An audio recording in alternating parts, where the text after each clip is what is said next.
everyone, Angelius here. Welcome to my podcast vlog. MP3, whatever, Angelius Talks, Angelius Ramblings, whatever you want to call it.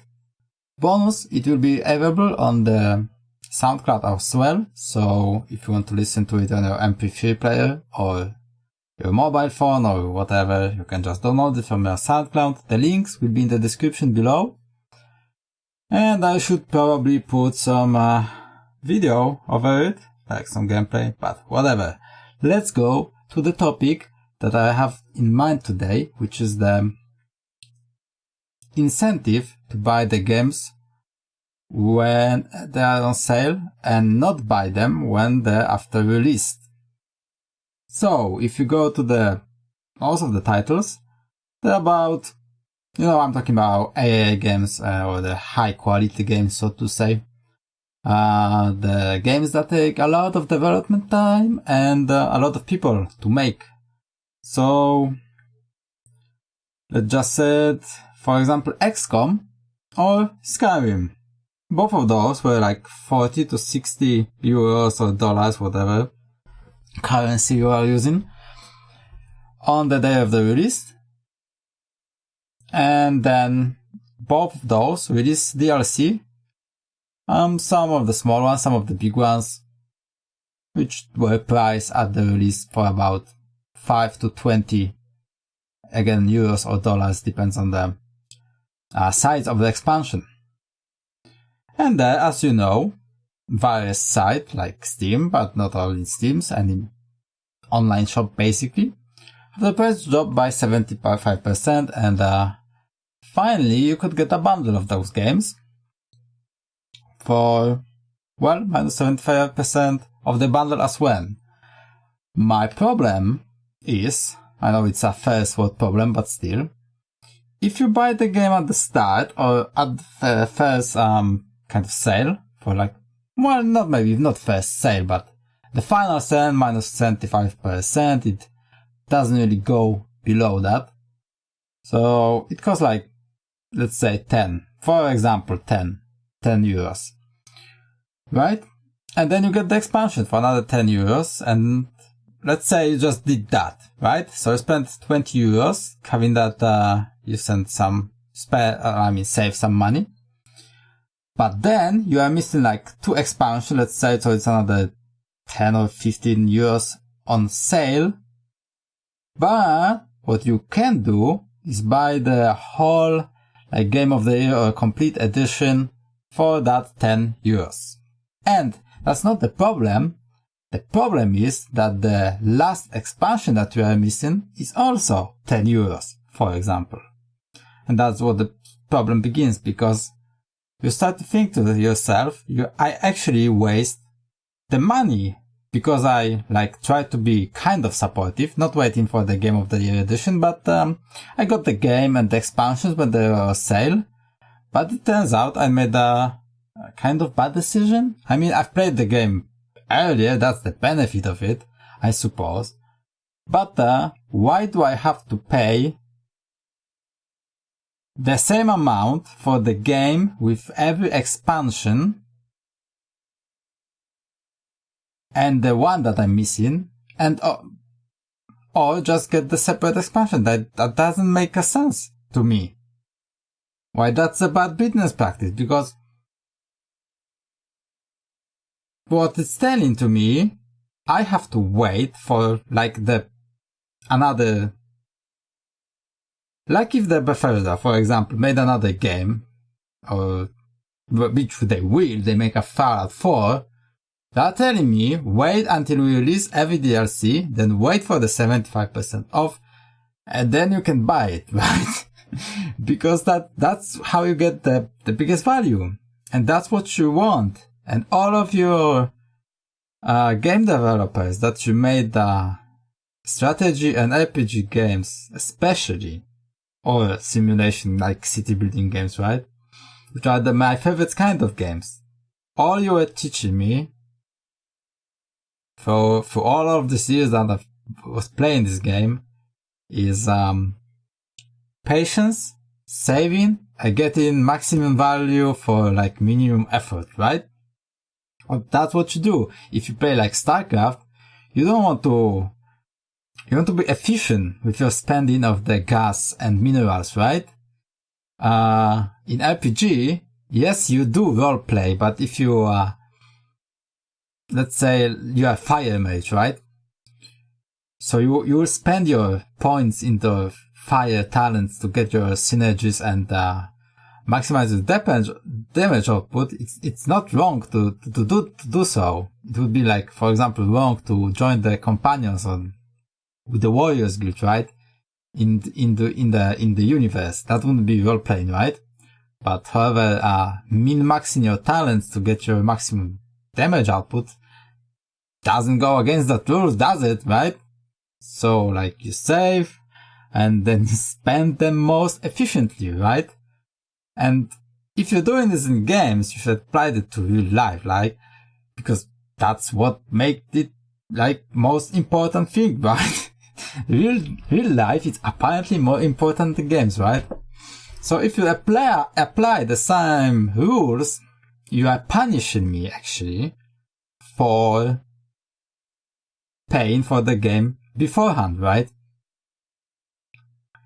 What I did, I was not fully supporting you, so to say. I didn't pirate the game, I still buy the original, right? So that, because pirating isn't supporting, right? But what you're actually doing is punishing me for spending money before. So, yeah, and the lesson is learned when it comes to games like from the companies, Firaxis and Bethesda. And the list is longer. I'm not picking only on these guys, but if you experience something like that, well, that's where you go. The counter argument is you get to play the game early, but the games now at the release are not very polished, so to say. So the companies are releasing DLC to fix it, they're releasing patches to fix it. So you are most likely better off waiting for the sale anyway, right? And that's again the company's fault for making that, so that you kind of indirectly enforcing it, the sales culture, right? However, what you're trying to do is get this pre-orders going, which it doesn't really work because there is not much of incentive of getting so, because well, you buy the game blind, it can turn out to be shit, like, or you just don't like it, right? You like Morrowind, so you should like Skyrim, but actually a lot of people that liked Morrowind don't like Skyrim because it's too swallow, so to say. It doesn't have the depths of the world and of the politics and also of the mechanics that go with the game, and it doesn't create this this magical, unique world that Morrowind certainly has. And Skyrim is like, okay, I could just go to Norway and Sweden and pretty much go to the forest and experience it, right? There's nothing uncommon about this, like this dark elves, mushroom houses, and this, what they were calling that, steelwalkers, or no, I don't know. And those medusas in the sky. No, that was kind of like you were feeling this is you are in the fantasy world, because that's, I'm getting off the rails here, a little bit off topic, but in Morrowind you feel like that's the true fantasy world, right? Because it is actually made, it's somebody's fantasies. It's not that, oh, you know, that's fantasy world, we have humans, paladins, and elves and dwarves. Right? And every pretty much like, how is it fantasy? It's, you bring nothing new to the table. It's like, oh, we have dwarves and elves. Wow, I'm so impressed, mate. What can you do? Anyway, I was off topic and I don't know what I was talking about, so, but, basically, yeah, that's really weird with that. Oh, I know what I was talking about. It was about the pre-order system. So basically, And what's the bonus you can get? You can get some free DLC. You won't get all of them DLCs that will come out. That's for sure. Not every expansion pack. So I don't see the incentive. Like, you are spending, let's say, 60 euros blindly. You don't know if the game is going to be any good. You could lose, like, the DLC that you're getting for is more from the $5 to $20 probably. You don't know if the game will be working because, different things can happen. Assassin's Creed, right? There's plenty of things to go. You don't even know if you like the game, right? So what if you trust the developer and you like the previous game that they released or the previous games in the franchise? Doesn't matter. It could turn out to be shit. So isn't it better to just wait for the reviews, wait for the kind of Reddit and forum posts for the people that actually bought it and see what they have to say? And by reviews, I mean go to a website or Twitch streamer or YouTuber that you trust, that possibly likes the same games that you do. Ask them to make their video about it if they didn't, or if they did, obviously listen to it and watch it, how it looks. We're living in the really interesting times that we can actually appreciate it, and I don't think we actually appreciate it. That's the problem. Because before, there were just magazines, right? And couple of sites, but even before the internet, you have just magazines, so you have to wait a month or two, or sometimes you didn't have to wait, but that was the only thing. You had a couple of screenshots on the page, right? On a couple of pages, and then a couple of 100 words. I mean 1,000 words. It doesn't say anything, right? Because it's just a description of the game, right? It still has a note or something, but I mean, now you can go to the YouTube or onto Twitch and see the game for yourself. It certainly doesn't, provide the experience that you should be getting, which is playing the game, but at least you can watch it and see what the person has to say about it, or if they actually, because you can tell most of the times if the person is genuinely enjoying what he's doing, and whenever he is not.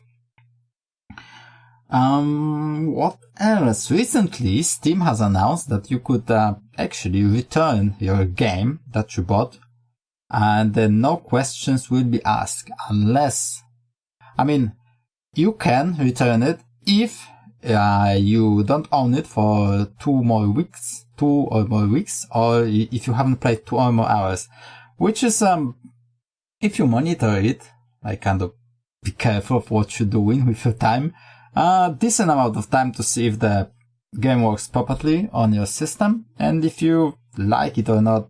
Actually, most companies design their games to be actually interesting in the first hours, and later on, it depends, I guess. But what can you do, right? It's not beating that, because some games are short. What if you could beat the game in 4 hours? Because some games are that short. Doesn't mean they're wrong, or bad games or wrong games. But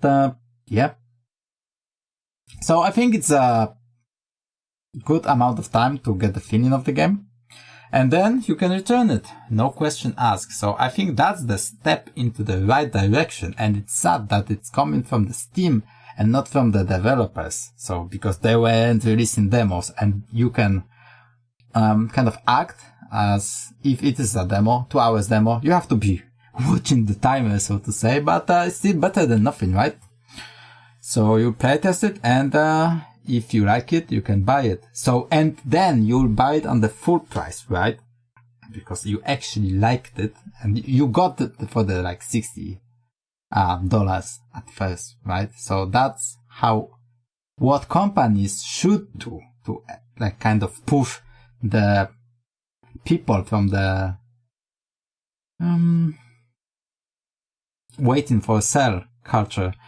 Having that said, I know I do that and a couple of my friends do that. I mean, wait for the sales, but there's plenty of people that and that's the, I guess, majority of people that will still pre-order the game, right? So they're buying these things blind, but I suppose if they want to do that, go for it. Who am I to tell you what to do? But having that said, I think you should be reasonable with your money. Know how much you can spend, when you can spend, and all companies that you actually want to support. And also be smart about the money, because they can fool you once, but don't let them fool them twice. Anyway, I think that would be it. Let me know what you think. As I said before, you could download this in the description down below to listen the MP3, or just watch the video, which actually I guess you just did that. So anyway, thanks a lot for watching. My name has been Angelius, and I'll see you soon, hopefully. Bye!